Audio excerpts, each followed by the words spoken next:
Meeting நடத்தி கையில் 1500 ரூபாய் கவரை கொடுத்து கையில ஒரு கோட்டரை கொடுத்து லாரியில போட்டு பஸ்ல போட்டு அமைச்சிட்டு இருப்பாங்க. அப்படி இல்ல தமிழக வெற்றி கழகம் 7294 வித் QR கோடோட வந்து இங்க உட்கார்ந்துட்டு இருக்காங்க. உங்களை மாதிரி டம்மியா உட்காரல. அதனால தான் இன்னைக்கு 1 ரூபாய் காசு இல்லாம காலையில 6 மணிக்கு பஸ்ஸை பிடிச்சி இங்க வந்து உட்கார்ந்துட்டு இருக்கோம். 6 மணில இருந்து ஈவினிங் 8 மணி வரைக்கும் ஒரு இடத்துல ஒரு கட்சியோட ஒரு நிர்வாகி உட்கார்ந்து இருக்க முடியும்னா 2026 தமிழக வெற்றி கழகத்திற்கான நாள் என்பதை நாங்கள் வலியுறுத்தக் கொள்கிறோம். கிட்டத்தட்ட இன்னைக்கு 25 சட்டமன்ற தொகுதிகள், அண்ணன் சொன்ன மாதிரி 7315 PLA மெம்பர்ஸ் வாக்கு சாவடி முகவர்கள், அண்ணன் சொன்ன மாதிரி 21 பேர் ஒரு பஸ் ரிப்பேர்ல மாட்டிக்கிட்டாங்க. 7294 வித் QR கோடோட வந்து இங்க உட்கார்ந்துட்டு இருக்காங்க. உங்களை மாதிரி டம்மியா உட்காரல. இத்தனை நாள் வரைக்கும் கேட்டு இருந்தாங்க தமிழக வெற்றி கழகத்திற்கு கட்டமைப்பு இருக்கா? அதோ பாருங்க 2 நாள் தமிழகம் கோயம்புத்தூர்ல இருந்து குரல் கேட்கலையா? கோயம்புத்தூர் முடங்கிருச்சு 2 நாள்.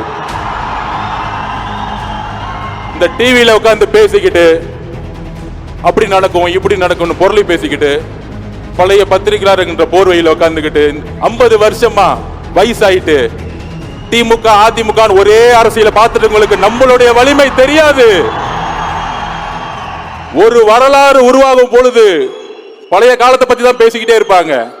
இன்றைக்கு புதிய சிந்தனை என்பதை மக்கள் தான் உருவாக்குவார்கள். பத்திரிகையாளர் ஒரு போர்வையில பிம்பத்துல திமுக கட்டமைச்சிருக்கக்கூடிய செய்தியாளர்களால உருவாக்க முடியாதுங்கிற நான் பதிவு பண்ணிக்கிறேன். ஏன் பதிவு பண்றேன்னா, இது பேசுன மாதிரி எல்லா டிவிலையும் டிபேட். தலைவர் விஜய் அவர்களுடைய திட்டம் என்ன?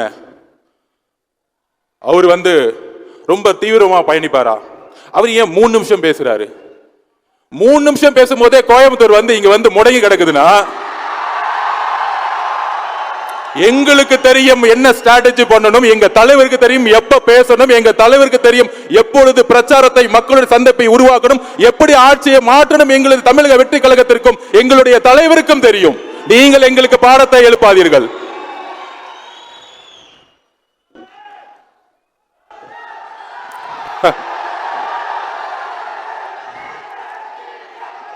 சென்னையில உட்கார்ந்துட்டு சத்தமா கேட்கட்டும். போதும்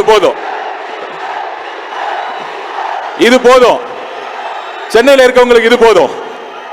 கோட்டையில் உட்கார்ந்துருந்தவங்களுக்கு இது போதும்.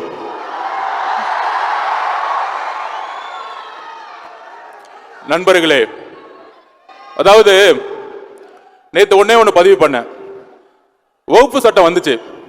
வகுப்பு சட்டம் வந்த உடனே ஒரே நாள்ல தமிழகம் முழுவதும் தமிழக வெற்றி கழகம் போராடினாங்க. அந்த போராட்டத்தை ஒரு மீடியா மேனேஜ்மெண்ட்டை சொல்லி ஒரு கிண்டல் பண்ணாங்க.